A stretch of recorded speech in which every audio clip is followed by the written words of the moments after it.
Okay, folks. So when we look back, as we often do here on the Rewind As we Project, only do. sometimes That's literally all we do. that's all we do. Sometimes, we there are things back there that we can celebrate, and other things that we just have to go, uh, heavy sigh.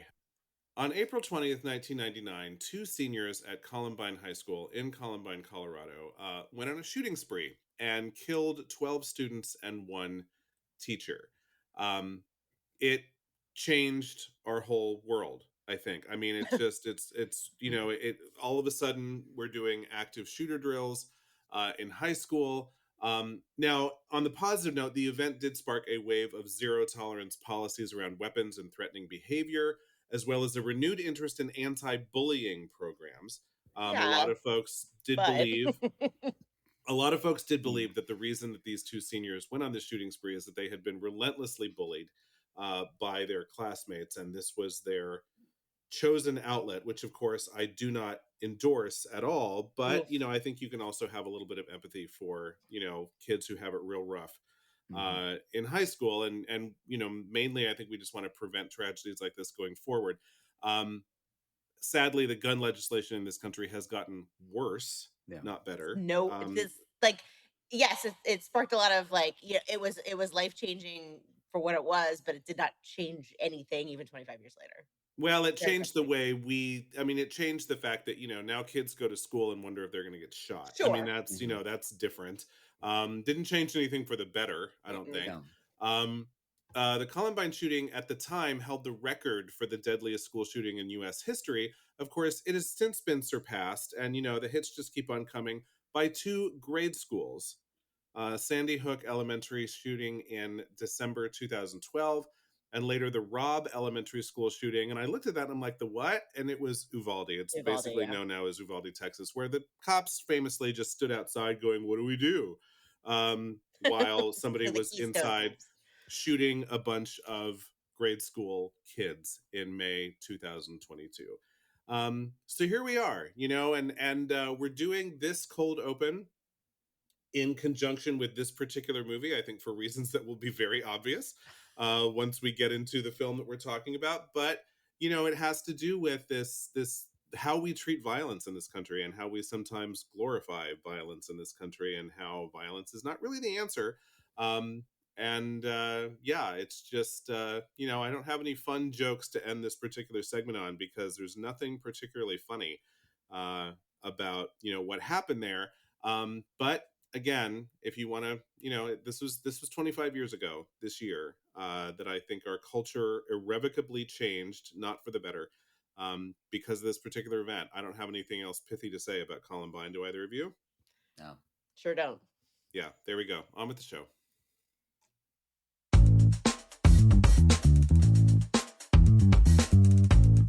Welcome to the Rewind Project, where Allie, Matt, and Eric take another look at your favorite milestone movies through the lens of our present day. Will it be a skip, rent, or buy? Stay tuned and find out.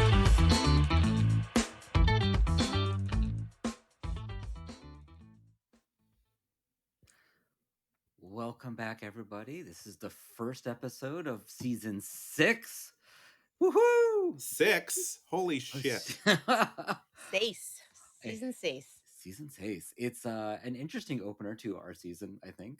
Um, We're going to get into it. I have That is a feeling. word that could be used, but there are lots of other words that could be used. So We're starting it off spicy. we are. So We are. we are in 1999 to begin this season. We are going to be talking about Fight Club today, a movie I think. First rule of Fight Club is that you don't talk about Fight Club. I guess episode over. So we got to walk. The second rule of Fight Club: you do not talk about Fight Club. Okay, you're so tough, Brad. Here's the thing. Here's the thing. I quote that on probably like a bi-monthly basis, maybe a quarterly basis, even still these days. But after rewatching this movie, not invoking it anymore. Oh wow! It's out. I can't wait to hear. Yes. So, movie came out in 1999. Screenplay by Jim Ulls, based on a novel by Chuck Palahniuk. I think I got that Palahniuk, out. I believe, is the Paula, like Paula and Nick, your friendly next door neighbors. Paula is my mom's name, so yes. Polinick. Chuck Palahniuk, apparently just- is how you say that. The U is silent, everybody. Yes. Okay. And then directed by David Fincher. So I forgot it was directed by David Fincher.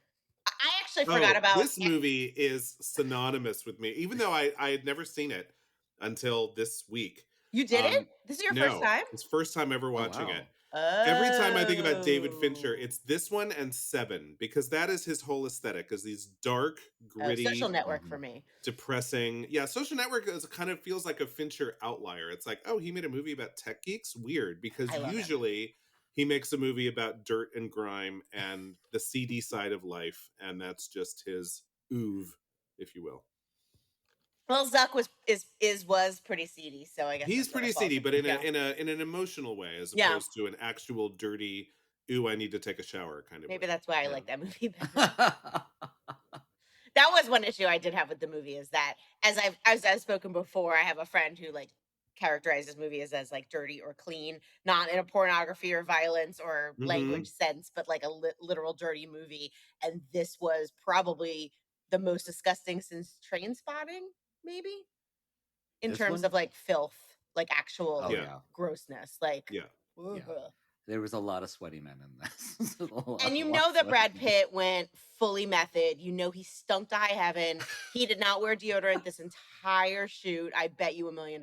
Like, Well, he doesn't wear deodorant to this day. Isn't that what we know about Brad Pitt? Is that he's beautiful but kind of stinky? Yeah, the rumor. and this was like Jennifer Aniston and Dreads at the Oscars era Brad Pitt. So like, you know that he was just real gross on set, just like because he felt he could be or whatever. Blah. It's a juxtaposition. Beautiful Brad, but stinky to hell. Yeah. So- Yeah. Well, this movie did have some notable achievements, believe it or not. It was an Oscar nominee. Best effects and sound editing. So All mean, those fair. bodies hitting the Yeah. pavement need some good, sound effects to go with that. And at the Brit Awards, which we generally don't ever talk about, but the Brit Awards nominee for Best Soundtrack.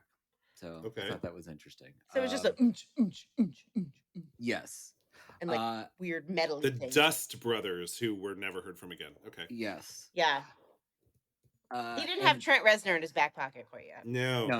Trent Reznor would have been a great choice for a soundtrack for this movie, though. I know I keep talking about The Social Network, but that soundtrack, which did win an Oscar, I just love the pivot of Trent Reznor of Nine Inch Nails, like pivoting into like a Oscar-winning soundtrack guy.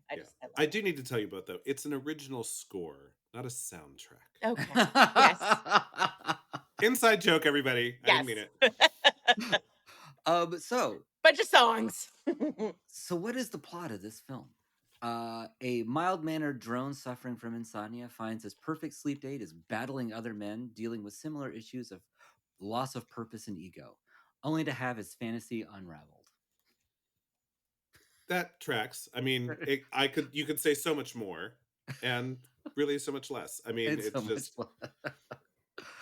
Allie, you're just shaking your head. No. I mean, honestly, like, why don't they just call us Incel Nation? Because that's what this movie was. Like a bunch. I know that incel was not a word that was used in 1989, but I just, it's really hard to care about any characters in this movie, and also like, I don't know. I had seen this movie once in 1999, and I saw it now, 25 years later.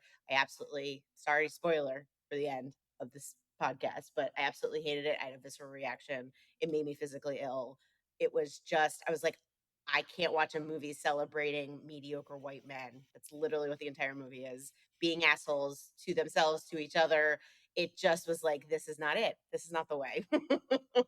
So, okay. I mean, let's get into it. This falls to me under, just because you show something, it doesn't necessarily mean that you're glorifying that thing. This is absolutely a movie about mediocre white men.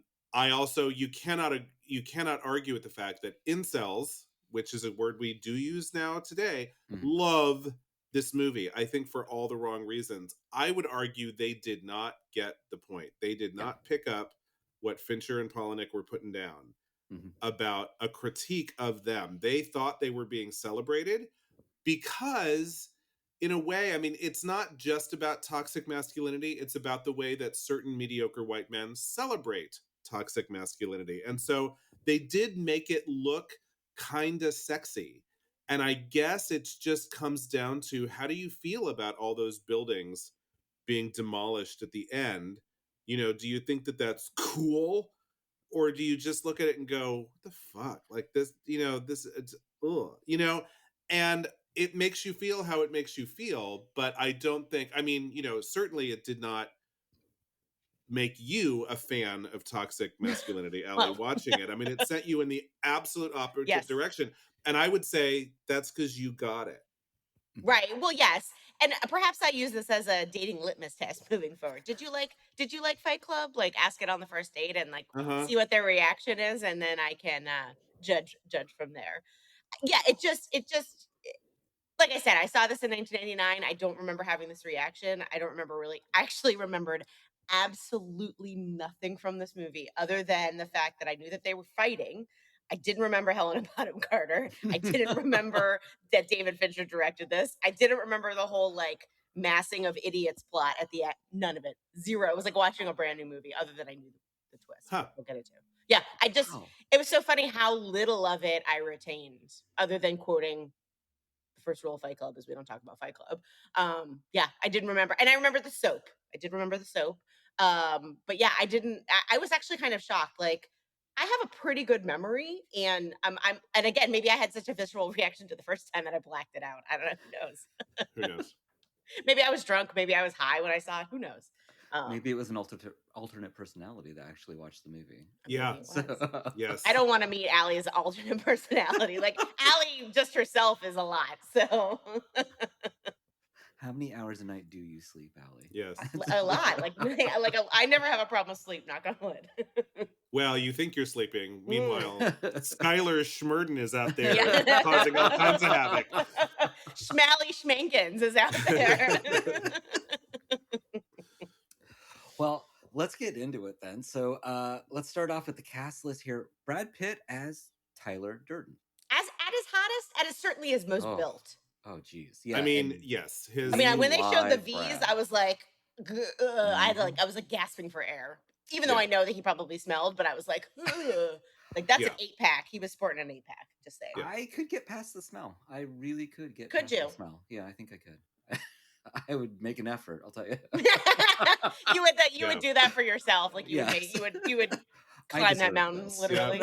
As soon as Brad put on that yellow rubber glove, Matt would be I was just, like, ready to go. Oh, he's kinky too. Okay. Okay. Which was Brad's idea, by the way. That The was yellow not glove? part of the yellow Yes. glove was his Oh, that's idea. funny. That is funny. I really liked him as Tyler Durden. As this over the top personality that's feeding you this line of what society is, and how it's not what you think it is, and you're just buying into this whole line. Right? Well, listen, we spoil the hell out of movies. So, I mean, if you didn't know this, if you're new to the Rewind Project, just know if you didn't see the movie ahead of time, you had 25 years to see this movie. That being Go watch said, it now. Yeah, go stop watch it the now. recording. If you don't want to get spoiled, turn me off right now and go watch this movie and then come back, because I'm about to spoil the fact that Tyler Durden is in fact not really real. He is just a figment of our narrator's imagination, and you might think of him as an alternate personality. Although dissociative identity disorder typically doesn't, I believe, have personalities talk to each other and not know that they are what they are, in the way that this one did. So I don't think that DID is really technically what's going, but it's a made up story. So whatever. As a avatar for all that is super masculine and hot, and as Brad Pitt describes himself, I look like you want to look and I fuck like you want to fuck. You couldn't cast anybody better than Brad Pitt in this role. No. And to me, he believed also, I felt like everything that that his character was saying. Like, I feel like he's that type of person who's like, you don't need material possessions, and credit card companies are just gonna own you. And like, I felt like that was probably coming from his heart too. Well, I mean, which is why he was such a good casting. Yeah, but if you look at this kind of from a Freudian sense, Brad Pitt is Edward Norton's id. Mm-hmm. Like, there is no super ego there. It's like it's a part of his personality that he can't quite let out and just be all of that himself. Although he becomes that later on. I mean, at one point, I love that scene in The Office where Edward Norton says, "I used to be such a nice guy," and that word, that phrase "nice guy" is so loaded, Mhm. right? With the whole incel kind of, it's like, anybody who describes himself as a nice guy is typically not a Not very nice guy. correct. But so Tyler is really just like that portion of the personality that wishes he could get away with all this shit.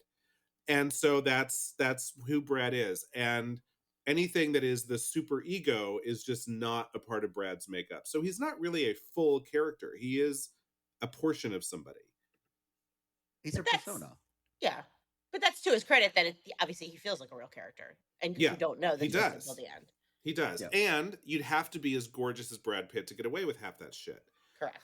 Although when you finish the movie and it's like, oh, it was really Edward Norton giving all those speeches, I guess that just goes to show, right? I mean, if you wake up in the morning and just pretend you're Brad Pitt and see what you can get away with, because apparently if you think you are the shit, people will believe you. Well, and I think that's true though. There's a lot of people that maybe aren't as attractive. Well, I mean, how many people are as attractive as Brad Pitt? That None. because they put so much personality behind it, and they're this giant personality, they get away with a ton of shit. Well, Donald Trump Yeah.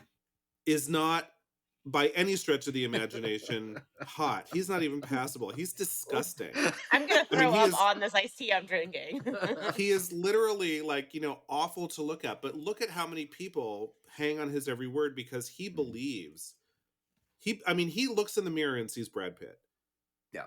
It's a narcissist kind of thing. So embrace your inner narcissist and see what you can do in the world, because I'm already 7/8 of the way there, so I just need to keep going. Well, and that's why cult leaders are generally not that attractive, but they have that sort of feeling but about they them, think the they are. If you charisma. believe They that think you're they are. God, Yeah. Mhm. then things will fall out of your mouth, and some stupid asshole is going to go, "Oh, that sounds pretty good."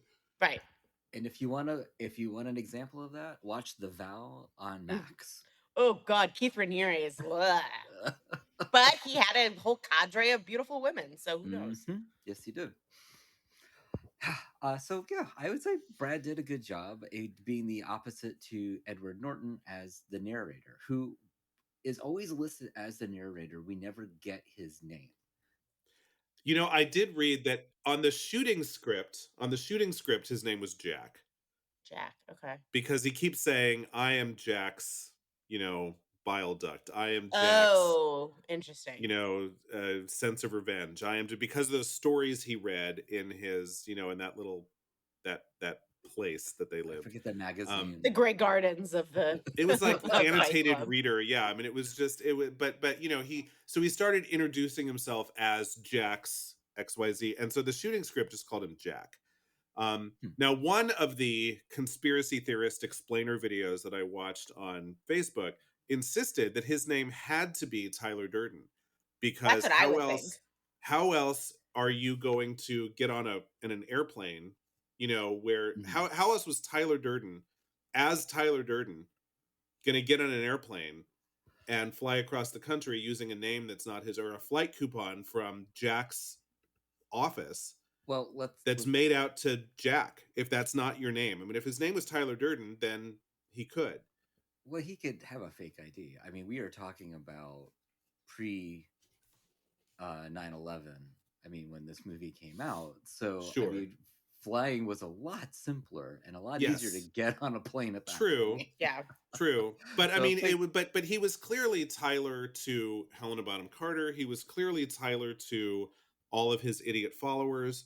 I mean, in his double life, he was Tyler. What was his name at work? Maybe we don't know. So there might actually, and that's one of the things I did want to talk about later, is like, there might be two Tylers.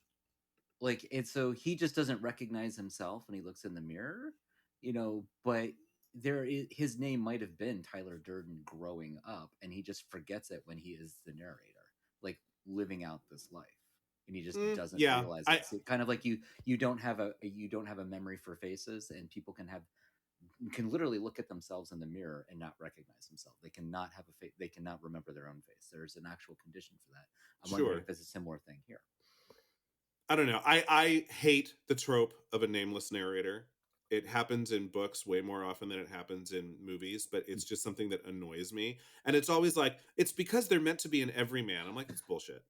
Just tell me their name because I find it incredibly distracting, especially when they bring it up. You know, when Marla's in the street going, so what's your name? Cornelius, Rupert, any of those stupid names you use? And I was like, what is his name? And then we never learn it. And then it just fucking annoyed me. The whole movie. It wouldn't have changed a thing if they just said his name was Jack Jones. Wouldn't have I mean, changed a thing about this movie. I found a lot to be annoyed about in this movie. That didn't bother me. I No. didn't care. It's a I, pet peeve of mine that Yeah. goes way back, like way before this movie. I hate it. I just think it's a Yeah. stupid device. Don't use it. I think generally I agree with you. I think in this movie they used it effectively and with purpose. So I actually enjoyed it in this movie.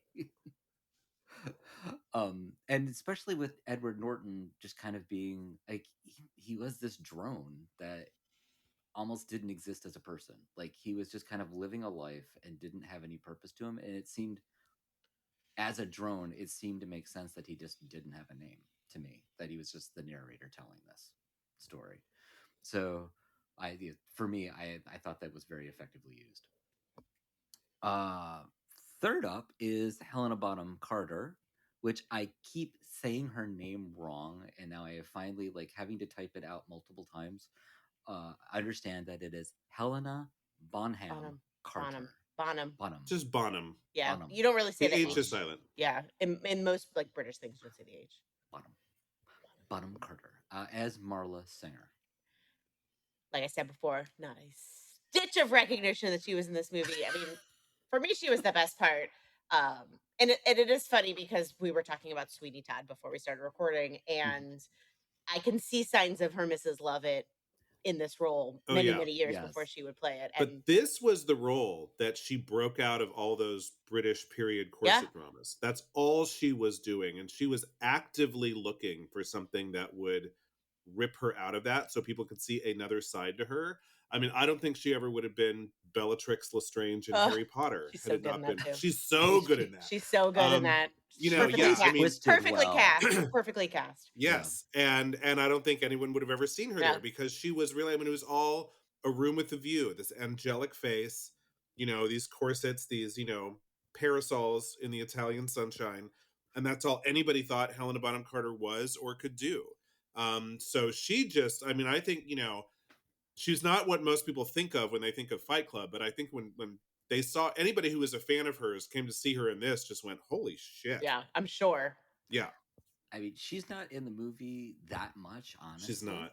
Her screen time is actually a lot less than you would think. I actually saw it broken down, and she's really barely in this movie. But for that, she makes a huge impact. I would say And her part of that presence- is being in that. Absolutely. Her She is, presence like, looms large in this movie, even if she's not Yes. in it very much. without it, this movie doesn't happen. You have to have Marla, and she is incredible in this film. I loved every moment of her on screen. Because she did play dark. And I just really was kind of surprised by that. So Which is so funny because I only think of her as like that kind of dark-sided actress now. Yeah. Just because it was like the full pivot before I really got to know her. 99 was 21, whatever. But like Mhm. now I'm like, oh, of course, Helena Bonham Carter was Marla Singer. But you're right, at the time that was not even thought of. Yeah, and I will say, A Room with a View is one of my favorite movies of all time. I mean, it's just one of those. It is so funny. I don't think people realize just when they think of it, they just think, oh, Merchant Ivory, period piece. It's all very delicate. They have these very fond conversations. It is hilarious, that movie. I mean, Maggie Smith is, a riot. And Judi Dench makes me pee. She's so funny in this movie.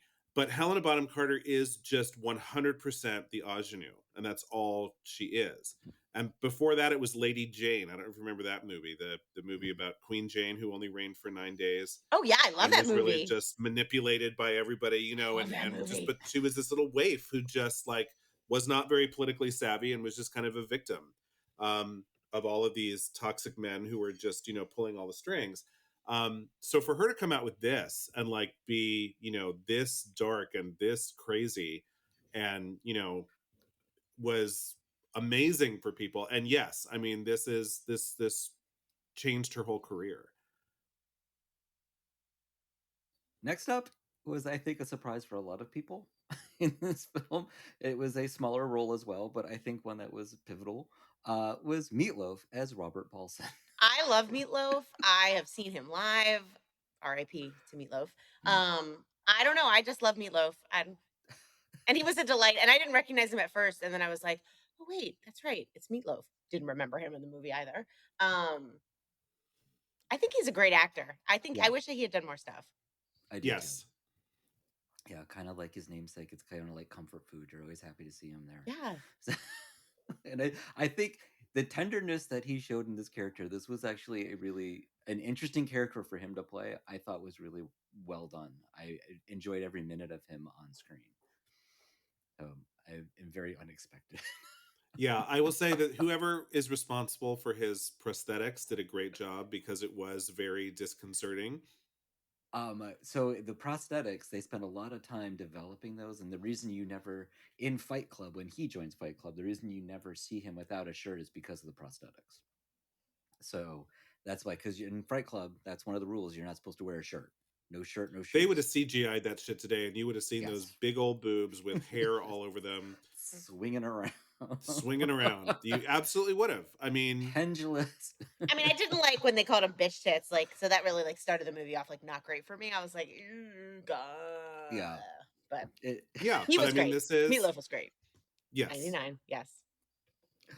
But yeah, that big old moosey as they that whole opening scene where he cries into his shirt and then peels off, and it's just his sobbing face. Yeah, it's like a just, face in the straight shirt. across. Yeah. And then lastly, I had to add in Jared Leto as Angel Face, only because I know Eric was probably really happy that he got punched a lot by everyone. Yes, that was my favorite scene that Jared Leto has ever put on film, was his getting his ass beat. I fucking hate Jared Leto, but I mean, this was fine. He was barely there. Mm-hmm. They This needed was pre himself too. Yes, there was just, well, Yeah. he was already like leading his stupid rock band, which is why somebody said, know he had it's one. very 30 Yeah, 30 seconds to Mars was his rock band that he like was doing while Still he around. was starting off, and it still does it. They suck. It's just he sucks. He's terrible. This But was when post So-Called Life. So yeah, when Brad Pitt was doing his whole thing about how, we're told we're going to be movie gods and rock stars. When he says rock star, he looks right at Jared Leto. And that's supposed to be like a wink, wink, nod, nod, because Brad Pitt is a movie god and Jared Leto is a rock star. So since we've already talked about, who is Tyler Durden, which I think, I really do think it kind of was Edward Norton. His character, the narrator, is Tyler, and just, kind of does not know himself. Another thing that I found fascinating as I was watching a YouTube video or two is that some people wonder whether Marla was real or not. So what do you think? I mean, you could make the argument that nobody was real in this Yes. movie. And Very true. I watched that conspiracy theory that you had posted, Eric, and I don't know if I would go that far. That He seems went way too far. that He seems went kind of way annoying too to far. me. But Marla being real or not, I don't know. I think she was real. I like to think she was real, but I don't know. I mean, I think there are cases on both sides. To me, the thing that was the most compelling idea was that the whole house on Paper Street was not real. Mm-hmm. Because Mm-hmm. Paper Street is the name of a street that map makers give to streets that don't exist because they only exist on paper. Oh, interesting. So the fact that they called this place Paper Street and said the house is on Paper Street meant the house didn't exist. It became kind of one of the YouTube conspiracists I listened to said, it's like, remember the ice cave with the penguin that then became the ice cave with Marla? He wanted to get out of the ice cave when Marla showed up. So he made the house on Paper Street his new safe space mentally. His cave. And then Marla, of course, invaded that as well.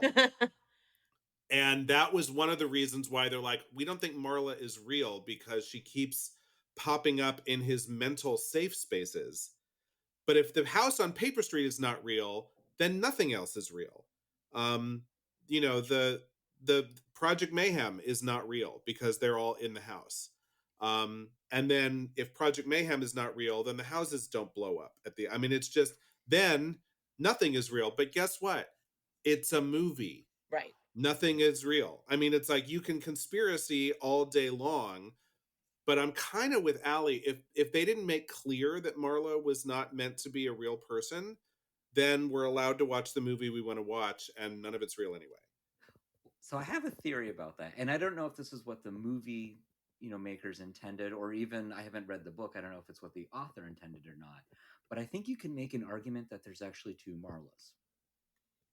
I think there was the Marla that he met at all of the at the meetings, and then as he finds this new oasis, that he goes to, I think he's starting to pull himself back from this craziness that he's going down as, and I think that Marla is an actual invented Marla in his mind, and it is himself struggling. I think you can make an argument between that because she represents everything that is not Tyler Durden. So even though they interact, I think it could actually be that he's created this other person to help him pull back from the crazy that's going on. Yeah, and the idea that, that Marla is kind of the super ego, although she's the worst super ego in the world, if that's supposed to be her job, because, she's a little nuts and she like steals other people's clothes from laundromats and then walks down to a thrift store and sells them. I mean, she's got her own stuff going on. But I would say that if the original Marla was real, then the filmmakers, something was going on. You don't walk into a cancer support group and chain smoke and not have anyone say, could you put that out? Even in Right. 1999. So the fact that she's in the room chain smoking during health related support groups and no one is saying anything to her does tend to say if he made up Tyler, he could have made up Marla. And Marla's just this other and Marla, again, she shows up because is that a common thing to fake illnesses and go to a bunch of support group meetings? I'm sure there are people that do. I am sure, but I'm sure I there are hope some not. people that do it, but the idea that Marla follows him to all of his meetings, he was, in a way, it was like she's a sneaky super ego maybe because she was basically the part of his personality that said, you're full of shit. I'm going to show you how full of shit you are. You're going to imagine me in all these rooms and you're going to get mad at me because I'm full of shit. Mm-hmm. And then you got to look in the mirror, buddy. And that to me is an interesting way to kind of say, is this, so I think it's an interesting theory. I'm not invested enough in Fight Club to watch it 10 million times and try to find all the clues and make these discoveries. And I think that most people who went to go see this in the theater in 1999 didn't get that deep into it. They were just like, at the end, they learned that Brad Pitt was a figment of Edward Norton's imagination and just went, oh, mind blown, cool. Oh, all the buildings went down. That was cool. Let's go get a beer. And that was the end of that. I think if you're trying to make a twist that is so buried that you have to watch a movie 10 times to figure it out, then you're making people work too hard. I agree. Yeah. To me, something like that just takes the fun out of the movie. Not that I find this movie fun in any way, but like any sort of movie that has a very deep conspiracy theory, like, can we not just enjoy the movie for what it is? Like, I don't know. Yeah. Sometimes I think people get too deep. It's just a movie. I think David Fincher, though, I don't think he makes a movie without trying to make a statement of some type, whether it's a great statement or not. I think he's always trying to make some kind of statement. I just find it purposefully annoying and arrogant to try to put a twist in your movie and I'm not going to tell anyone. So only the really smart people are going to Only the figure real it out. ones And are going to know. all the idiot drones who went to go see my movie, I'm going to take their money, but I'm not going to even tell them what was going on. Like, I just think that that's just asshole behavior. So if it is all true, then whatever. But when I first saw the thing, I was like, oh, Marla's not real. But the thing that really got me was the house on Paper Street is not real. And if that's not real, that blows everything up. I mean, that setting is so figural to everything that goes on in this movie. Once you pull that thread, the whole thing falls apart. And then it's like, guess what, folks? It was a movie. None of it was real. Right. Yeah, that is the crazy thing. I wasn't watching that video with the guy saying that. I had no idea. And that just kind of was like, okay. that unravels everything now. Yeah, and the fact that this guy was so convinced that the narrator actually had testicular cancer, I was like, that's a reach. Like, you don't know that. There's nothing in the movie that supports that Yeah. No. diagnosis specifically. Um, Although also did say, it's interesting. Dissociative identity disorder is usually brought on by some kind of severe trauma. And if Marla truly got the best fuck of her life in grade school, that might be a reason why we all started to develop multiple personalities to escape, because sexual abuse as children is one of the big reasons why this happens, is that kids will develop Yes. another identity to slip into while the abuse is going on so that they can escape it. And then you start having these back and forth kinds of, so again, like, listen, we could talk about it forever. We don't know, but it is interesting. And if you want to fall down a rabbit hole, just go to YouTube, type in Fight Club Explained, and you will have 5,000 movie bros Have trying a to tell great you what time. is really going on in this movie. There's one guy, by the way, who was like, "Oh, Tyler Durden," by which I mean Edward Norton, is gay. That's the movie. It's all about him wrestling with his homosexuality. I'm like, you're full of shit. What? And his whole thing was, well, Chuck Palahniuk is gay. I'm like, so? There is nothing in this film that would make you that lends any credence to that interpretation. I mean, it's so dumb. But I mean, there are people out there who were saying all kinds of shit because it's a little amorphous and it's a little dreamlike and it's a little weird. And so let's put in a bunch of stuff. Although I will say, very cool Easter egg, because we know that Tyler is not real, because the movie confirms that. Remember when they're in the car and Tyler like causes the car to Did you notice that at the car crash, Edward Norton was actually sitting in the driver's seat after the crash, and Brad Pitt had to Oh, I get out of the didn't. passenger seat to pull him out of the driver's seat side? I didn't notice that, but I was like, "Oh, that's cool." I didn't notice Oh, that. It I was need to very see if I can dark watch That was a though. good Yes, it was, but I mean, that was a cool little bloop. We're just gonna stick that in there so that people who wanna watch this again, because we know that Allie is not gonna buy this movie and is never gonna watch it again, but this is the kind of movie that does kinda say, "Ooh, I wanna watch this again." Although somebody did say, like, The Sixth Sense is way less fun the second time, because all you're doing when you watch The Sixth Sense again is going, "How did they do it?" Right. And then you're kind of impressed with how they did it, but you're not really watching the movie. You're not into this little kid who can see dead people and, like, what are we gonna do about this kind of a thing. It's just all about how did they hide the thing. So we've already kind of touched on it, but do you think that there is a deeper meaning to this movie? I think personally that David Fincher wants it to be about certain things, but what did you take away from the movie? Well, David Fincher said that this is all like a big treatise on capitalism, right? Mm-hmm. I think he's full of shit. Okay.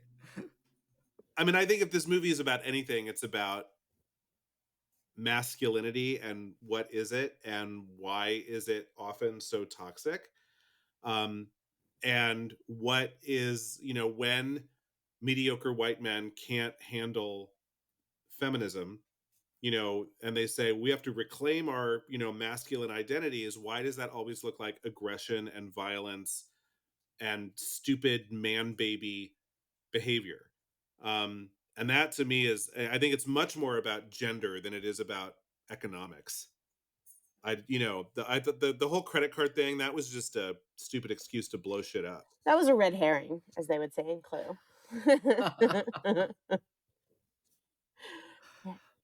I believe that this actually was about capitalism in some respect. I think it is, what does capitalism actually do to society? Because now we live in a society where we don't have to hunt or gather. We don't have to defend ourselves. Oh, There's a thank lot of, God. yeah, but I don't have we evolved and adapted, and do we have any better purpose now that really all we do is go and buy shit from Target? I mean, so I think that this movie is about somebody looking for their greater purpose in life. Well, first of all, you're not going to malign Target on this here podcast, okay? Because it's the greatest place on earth. Second of all, I don't think this is a treatise on anything. I think it's just, again, like a bunch of mediocre white men kind of coming together to make themselves feel like they have a bigger purpose or whatever. I don't know. I didn't feel like this movie was that deep. and I don't think it's definitely. I don't think capitalism. They don't even talk about capitalism really until the end, when all of a sudden you're like, oh, they're going to blow up the credit card company. Like, what? For me, that whole Project Mayhem, that the switch from Fight Club to Project Mayhem was very jarring, and I don't know if that was on purpose, but like I was like, oh, so now they're going to be blowing up shit, blowing up buildings, killing people. I don't know. That was a weird trajectory for me. Well, it's interesting. I mean, I think, if we go back to the whole, we no longer hunt and gather. And so what are we doing with our lives? It's interesting that men are the ones who don't know what to do with their lives. I think the women are fine. I mean, it doesn't, when you compare, it's like, and I think that that's why, to me, this has much more to do with feminism than it does with the economy. Because if men are supposed to be like, oh, caveman, I will provide for the wife and kids at home, except that the wife is like, I don't know that I want to stay home with the kids 24/7. I think I want to go out and get a job too. Now, because we're not hunting and gathering, and it's not about brute physical strength, it's about your brain. And that's what can help you provide for yourself or your family. A lot of people are saying, you know what? Don't need to be married. Don't need to have kids. I mean, the world is changing, but it's not just the economy. I mean, you could say that it all has to do with industrialization. And that's what the movie's about. Um, because the industrialized world still exists even with countries that aren't built on capitalism the way that ours is. Um, and yet, I think if you went to a democratic socialist country, to your point, maybe they wouldn't have as many fight clubs in Finland because the men there don't need to beat the shit out of each other to feel alive. I mean, it's Well, and I think that's really what the point is that at the end of the day, like finding your place in a new, like we haven't caught up with our own evolution yet. Like society is past us before we have actually kind of adapted to society itself. or maybe the whole thing was happening in Edward Norton's head because none of this shit was real. It's a movie and it's over, and so you can, I mean, we can philosophize all day long. And I don't know what David Fincher thought he was doing. To me, this was about how masculinity has become toxic because a lot of men don't know how to deal in a world where they are no longer, necessarily running everything. I mean, the patriarchy still exists, but for what? For no good reason. And sexism hurts men just as much as it hurts women. And I think that's what this is kind of about as well. But it's about the dark side of that, which Yeah, is why people like absolutely. Allie look at this movie and it makes them want to throw up because it's just gross. I have no sympathy for any of the people in this movie. I don't know that you're supposed to. No, honest. I didn't. No. Yeah. But I mean, I can think something is interesting even if I don't like everybody. Mhm. And I can think I generally can, not in this movie. Yeah. Just the general tenor of this movie and what it was saying was not for me. One of the throwaway things about this movie is that Brad Pitt was a part-time projectionist and spliced pornography clips into regular movies. Did you Mhm. all see the splicing of Brad Pitt throughout this movie? Yes. Oh yeah. I saw I it never twice. noticed that before. It Yeah. happened really? 4 times. I Yeah. only saw it twice. I saw it twice. I didn't know. I definitely don't remember that from the. I'm sure I didn't see it the last time I watched this movie. Did you all see the dick at the end of the movie?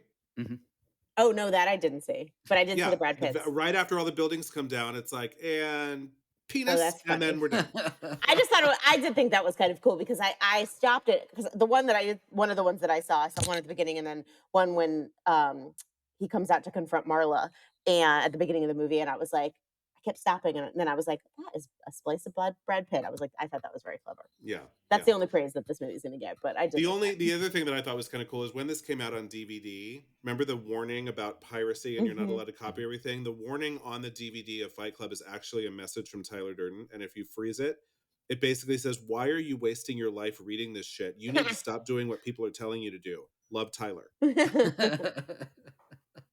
Clever. Clever. Well, since we've popped into some fun facts, you want to talk about some more? Yes. Oh, let's get into it. I mean, fun. I don't know how fun they are, but they're definitely facts.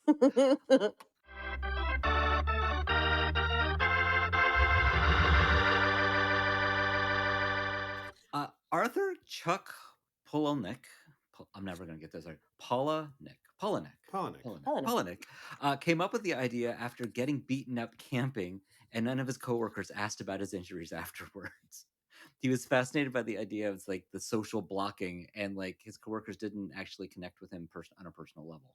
Now that could just be he might not be a great person in real life. I kind of think that might go either way. But the fact that nobody actually asked about like what the injuries were or where they were from is kind of fascinating to me. That is That's a little interesting. awkward. I mean, if somebody came to work with a black eye and it looked like they had gotten into a total fight, it would be I mean, I would hope that I would have more compassion and empathy than that, but it would be an awkward thing to say, what happened? Yeah, did you get in a fight? Are Yeah. you okay? Are you being, I mean, part of me, I would go right to domestic abuse. And I'd be Sure. like, are you okay? Do you need help? You know? But yeah, that's interesting. But I can see how people would be so awked out by the whole thing. They would be like, oh, hi, do you have those files I asked for? You know, and then run away. Right, or like when it's like in Austin Powers when the guy's mole, mole, mole, mole, like all you can focus on is the black eye. Don't say anything, don't say anything, don't say anything. Mole, mole, mole. God, I love that scene. I love it. Brad Pitt and Helena Bonham Carter spent 3 days recording orgasmic sounds for their unseen sex scenes. All I could think of it was how much fun that must have been.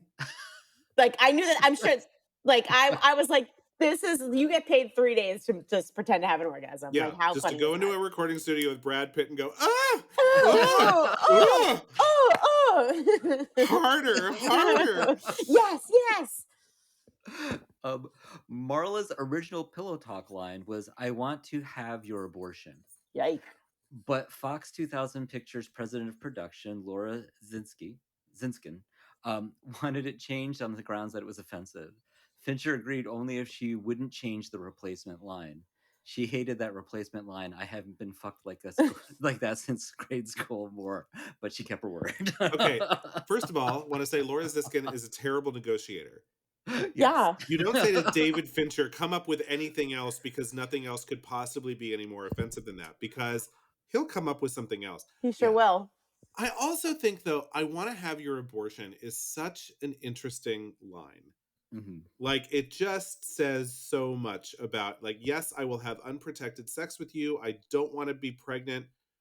But let's go ahead and, I mean, because we all know in the real world, no one has abortion parties. No one celebrates getting an Right. abortion. People are pro-abortion because they want the option, but no one thinks it's a happy event, despite Yeah. what the pro-lifers might want to characterize the rest of us as being. So it is kind of an interesting celebratory thing to say about someone who is rocking your world. I have another kind of interesting fun fact to go along with this one, though. Apparently, Helena Bonham Carter did not know that in America, grade school means what she would have referred to as primary school. And she assumed that perhaps grade school meant high school, which she would have called secondary school. And it wasn't until after she said the line that she learned what she said, and she was like, "Oh my God." Like, Oh, and that's one of the shit. reasons she's so offhanded when she says it. She thought she was saying, "I haven't been fucked like that since the 10th grade." How? Isn't that That's really great? funny. That's really I love funny. that. Yeah. I love that. Oh my gosh, that makes it even worse. Wow. She also insisted, and this is Helena Bonham Carter, that the makeup artist apply all her eye makeup with her left hand because she didn't think the character would be concerned with applying makeup. I love that detail. That's fun. I mean, I also look at that and say, makeup artists on films are professionals. Just say, I kind of want to look like a raccoon, and let them do their work. Like, that's, whatever. But I will say, like, towards the end of the movie, did you notice that Helena Bonham Carter was significantly more attractive after the whole support group hopping thing went over? Like, her makeup got a lot more. She was like movie star beautiful in that scene in the restaurant at the end, where she was like, "What is up with you and what's going on?" I mean, maybe she just said no eyeliner today, and so it wasn't as. But like there was a moment, and the moment I mean, I know it was a fantasy thing, but in the ice cave, all of a sudden it was like, "That's gorgeous, Helena Bonham Carter. There she is." There were moments that like She that looked the popped same to out. me the whole movie. I mean, she always had the hair and the cigarette and the.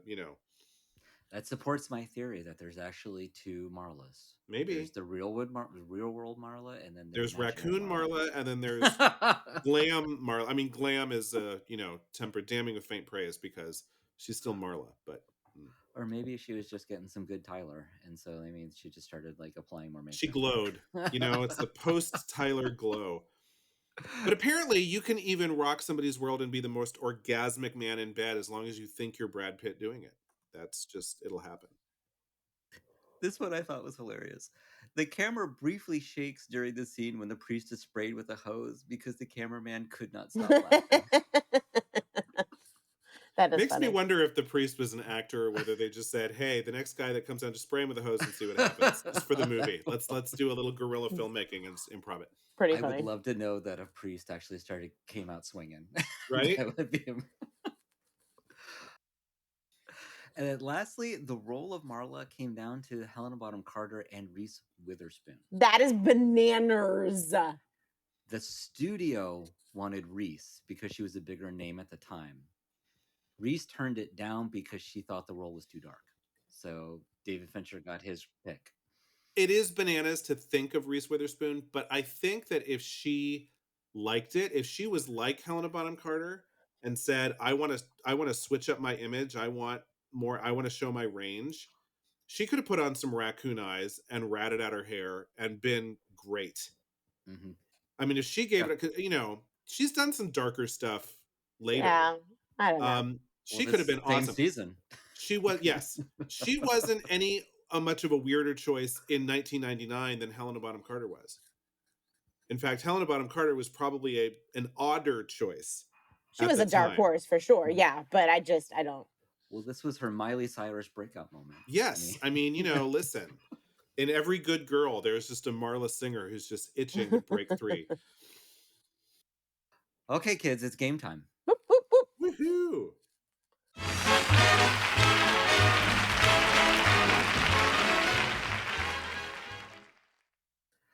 So first rule is don't sing about Fight Club. Broadway will turn anything into a show. Why not Fight Club? So why not? Cast your 3 leads and then pick one musical number and the writer. And Ali, since you have enjoyed this movie the least, I'm going to let you go first to get it out of the way. Okay, I'm going to do something radical. And by radical, I mean I'm going to put old people on stage. I am going to cast all 3 actors who are still thriving and living and loving as themselves. Interesting. Okay. So all 3 of them are coming back as themselves in their characters. There's no reason that they have to be in their 30s. Right? That's a great idea. Okay. Right? So, and I see this as, we talked a little bit about it before, kind of planted seed in my brain. I see this as the, the mediocre little brother to Sweeney Todd. So we're going to have a song about soap making. It's going to be very menacing and weird. And I'm going to have it written by Lin-Manuel Miranda because I'm going to have him come out of his comfort zone a little bit too. And it's not going to be a rap or anything that he's used to, but I think that he could have a very wry touch on the song making. So that's going to be the breakout song of my Fight Club the music. Fight Club : the musical. Okay, I like it. Eric, how about you? Okay, well, I thought about this and then I started thinking about actors. And as I was thinking about actors, that brought me to who's going to write this. And then I decided I had to kind of break the rules of your game. So I'm not doing a Broadway musical. We're going straight to the movie musical version. And we're going to do this on film because the 3 actors that I decided to cast, the first 2 I think could absolutely do a Broadway musical. I put Eddie Redmayne in as your narrator. Ooh, I like that. Because he is, a lot of people find him very sexy, but he can also play, typical everyman kind of dweeby. I think, you do the makeup correctly. Next to him, as the embodiment of all that is fuckable, Zac Efron is going to play Tyler that's Durden. Good. Very good. Yeah. Because I was thinking, but you also needed actors who could sing, right? So both, Zac obviously got his start in High School Musical. Eddie Redmayne is about to hit Broadway in a new production of Cabaret. These are both people who can sing. Marla, I was like, okay, I need a young woman who's dark, who sings, some interesting shit. Mhm. And when I thought of Billie Eilish, I was like, oh yeah, Mm. I would go ahead and let be. And the other thing is, have you seen the music video for the Barbie song she did? What was I made for?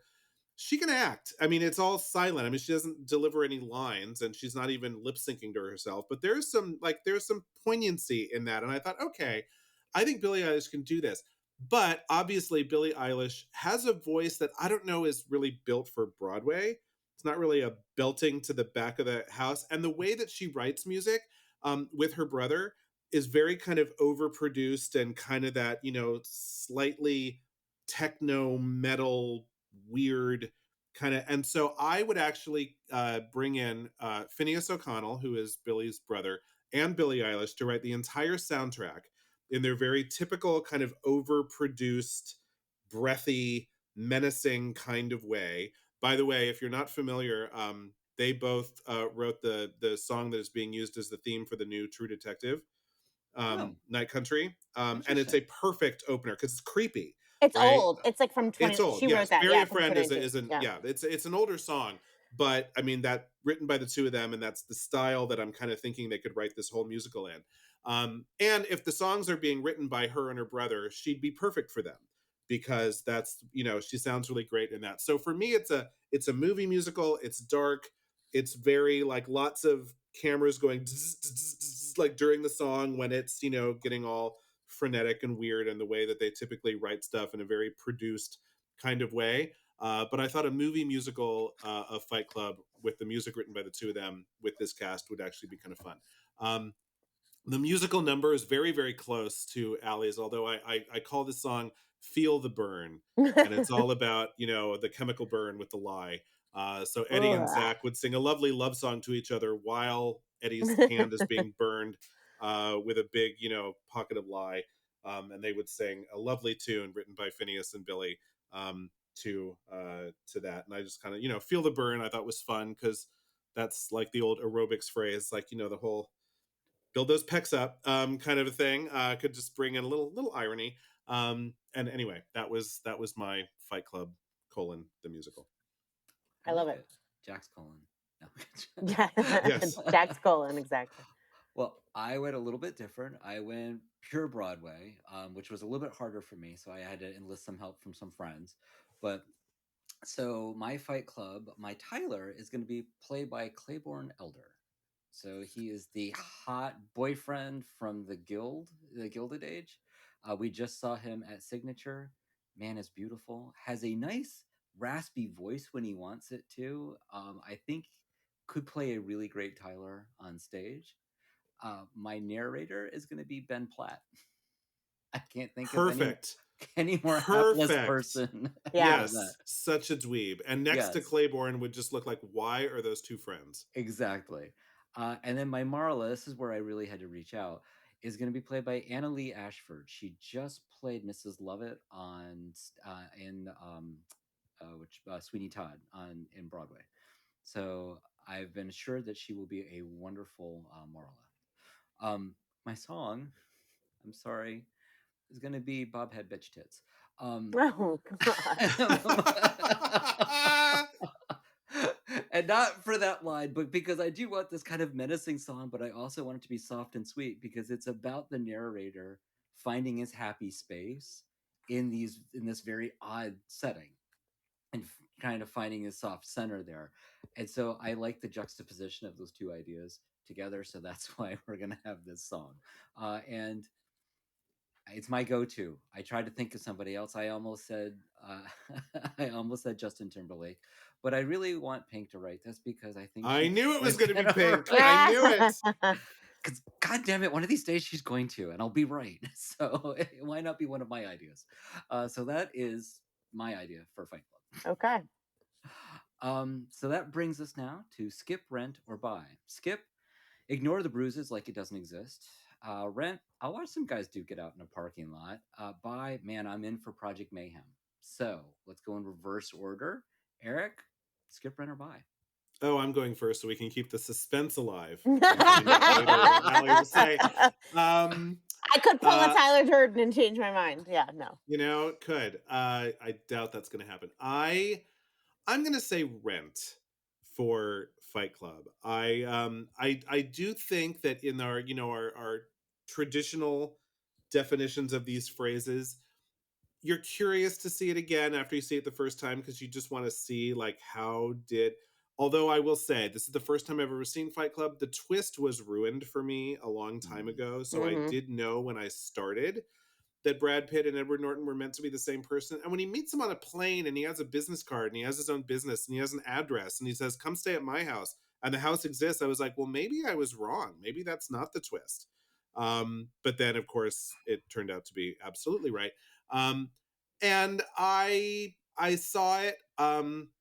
Again, I believe that this movie is a takedown of toxic masculinity and not a glorification of toxic masculinity. So I'm not mad at it, but I also don't need to wallow in this world any longer than 2 hours. I'm good.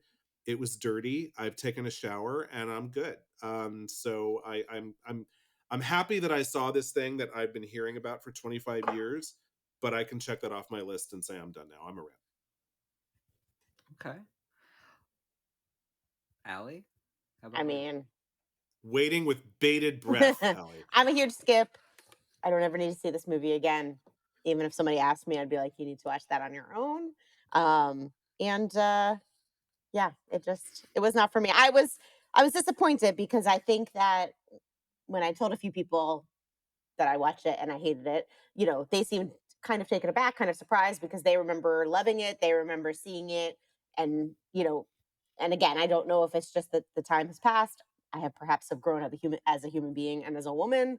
But yeah, it was I really like truly had a visceral reaction to it. And yeah, I'm good. Never see it ever again.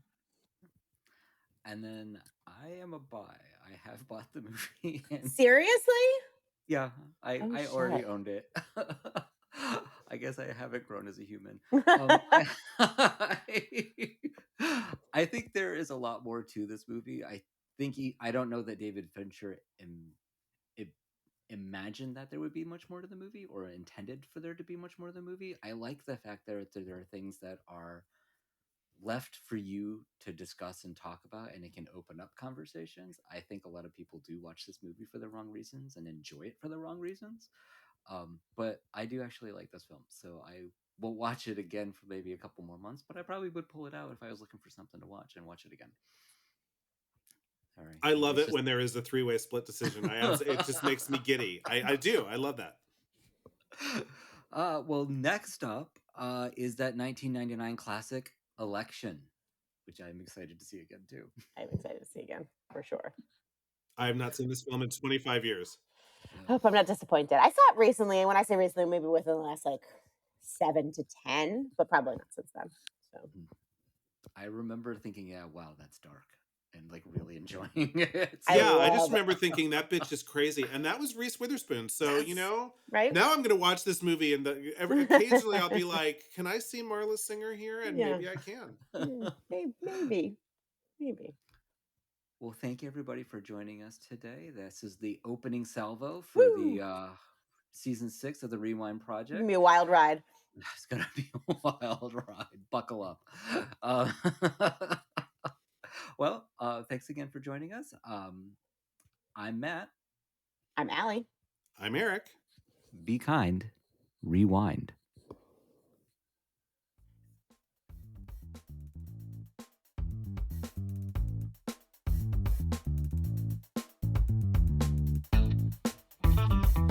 You've been listening to The Rewind Project.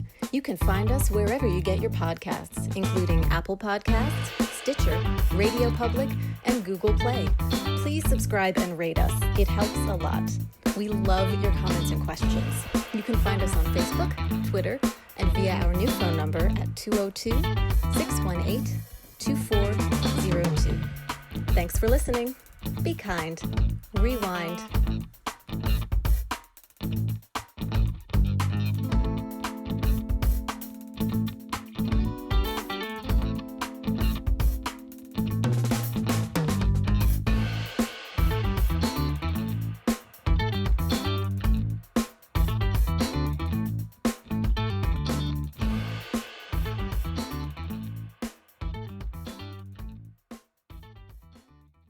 We did not need Notebook the musical.